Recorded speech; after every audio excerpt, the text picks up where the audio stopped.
Selamat sore semuanya, apa kabar? Selamat sore. Selamat sore, Oke, Assalamualaikum. saya mau ke Bang Silvester Waalaikumsalam. dulu. Bang Silvester, Mas Dasko bilang Pak Prabowo senyum-senyum. Senyum tuh artinya lagi ada yang dihitung-hitung, lagi ada yang ditimbang, atau justru udah ada keputusan? Senyumnya apa sih artinya? Ya, senyum itu berarti kan kalau orang senyum berarti tandanya senang. Jadi apapun sepanjang untuk kebaikan bangsa, untuk membangun bersama-sama, saya pikir Pak Prabowo senang ya, makanya beliau senyum-senyum. Tapi itu tergantung dari beliau sendiri yang mempunyai hak prerogatif intinya. Oke, senang tapi apa yang ditimbang? Apakah posisi PKS yang mengusung Anies di Pilgub ini jadi yang ditimbang-timbang Pak Prabowo juga? Banyak hal ya, yang pasti pertama kesamaannya nantinya itu terus komitmen dan ada syarat dan kondisi ya yang akan juga ditimbang. Saya pikir bukan hanya sekedar masalah Pak Anies ya, ini lebih besar dari itu karena kan kita bukan hanya membangun Pak Anies kan hanya untuk di Jakarta ya, kita kan membangun seluruh Indonesia ini. Bagaimana kita membangun Papua yang masih terpencil, NTT, Maluku, dan semua provinsi yang ada juga yang masih lebih terbelakang daripada yang di Jawa. Jadi bukan sekedar Pak Anies ini lebih besar, bahkan beyond Indonesia ya, untuk di dunia internasional itu yang lebih penting daripada masalahnya hanya mengenai Pak Anies. Oke. Kalau gitu saya ke Bang Holid. Bang Holid, lobby-lobbynya udah sejauh mana PKS biar bisa diajak gabung sama pemerintahan Prabowo Gibran? Ya, pertama kita harus sampaikan bahwa sikap resmi PKS terkait koalisi atau di luar pemerintahan atau di dalam pemerintahan belum diputuskan, karena itu adalah kewenangan dari Majelis Syuro yang akan memutuskan kita masuk di dalam pemerintahan atau di luar pemerintahan. Itu yang pertama. Kemudian yang kedua, tentu kalau kita bicara tentang komunikasi dengan pihak Pak Prabowo, PKS ini memiliki sejarah panjang komunikasi yang sangat baik dengan Pak Prabowo. Kami 2014 mengusung beliau sebagai calon presiden, 2019 kami juga mengusung beliau sebagai calon presiden. 2 kali kami mengusung beliau sebagai calon presiden. Bahkan saya pribadi pernah juga masuk dalam tim perumus visi misi dari Pak Prabowo di 2014-2019. Jadi komunikasi PKS dengan Pak Prabowo tidak ada hambatan. Tentu sekali lagi seperti disampaikan oleh Mas Silvester tadi ya, bahwasanya membentuk kabinet presidensial dalam sistem presidensialisme itu adalah hak dan prerogatif dari seorang presiden yang terpilih. Oke, Dan tapi tentu kalau kami kondisi, tapi kalau kami sikap menghormati internal pilihan dari PKS Pak sendiri Prabowo. gimana? Terbelah nggak konstituennya, kemudian sikap dari internal kader-kadernya untuk masuk ke pemerintahan Prabowo Gibran semua udah solid? Sampai detik ini ya, keputusan terkait masuk atau di dalam atau di luar pemerintahan, PKS kedua opsi itu siap. Oke. Kami siap jika ada situasi yang ada, kalau memang mengharuskan kita masuk pemerintahan kita siap, tapi kalau kita harus menjadi oposisi kita juga siap. Jadi dua opsi itu adalah dua pilihan yang PKS sudah mempersiapkan diri. Oke. Jika memang posisi sebagai di luar pemerintahan itu adalah untuk kemaslahatan bangsa, ya kami siap untuk menjalankan peran sebagai oposisi, ya. Dan jika memang keputusan untuk masuk itu adalah kebaikan, maka kita akan bisa mempertimbangkan untuk masuk ke pemerintahan. Saya pikir dua opsi itu tetap terbuka buat PKS. Oke, kalau dari Mas Toto ngelihatnya kira-kira akan Ya, mulus gak nih progres ataupun juga apa ya, lobby-lobby biar PKS bisa masuk ke pemerintahan Prabowo Gibran? iya ini kan judul temanya adalah tadi kita bercandaan sedikit ya sebelum dimulai kan. Akhirnya Prabowo juga kira-kira gitulah. Jadi bukan hanya PKS, memang tadi udah disebutkan 2 kali pernah mendukung Prabowo, ketiga kalinya mendukung Anies, lalu kemudian mungkin balik ke Prabowo juga. Jangankan itu Bang Silverster, setahu saya dulu nggak mendukung Prabowo, lalu mendukung Prabowo. Pak Jokowi pun musuhan gitu akhirnya mendukung Prabowo.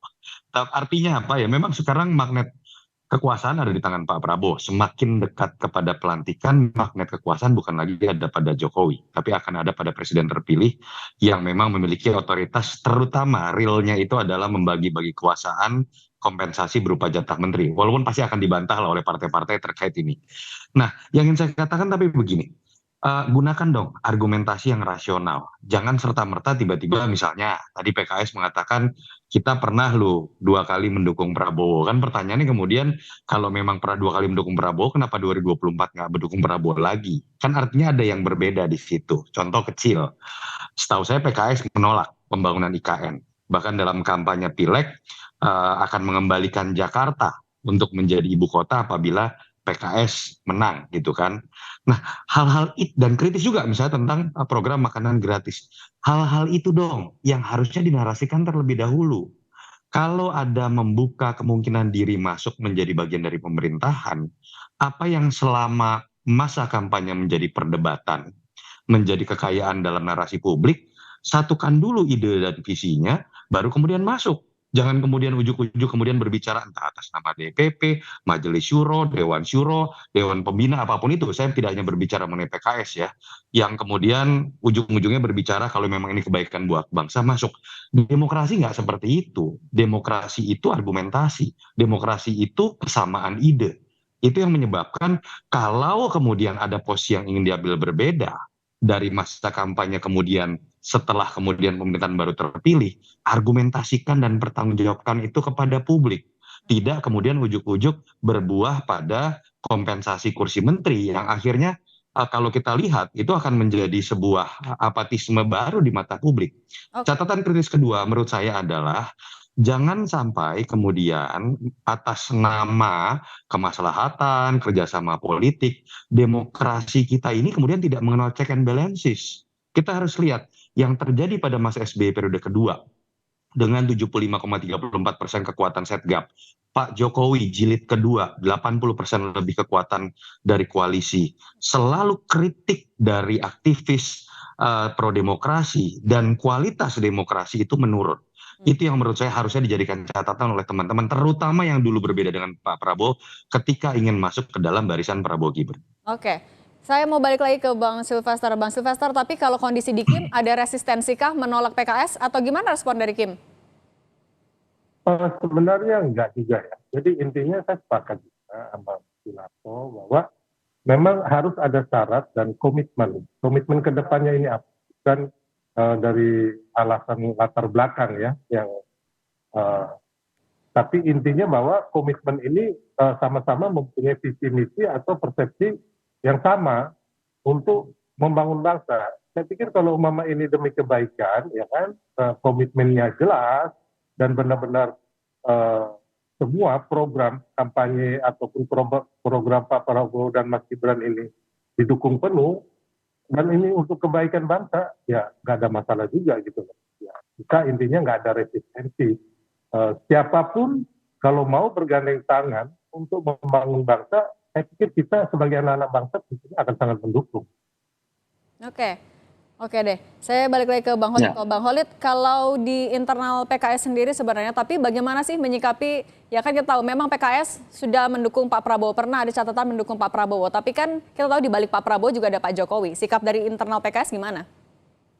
Ada indikasi terbuka? Ya, jadi saya pikir catatan dari Mas Toto sangat bagus sekali, saya kira.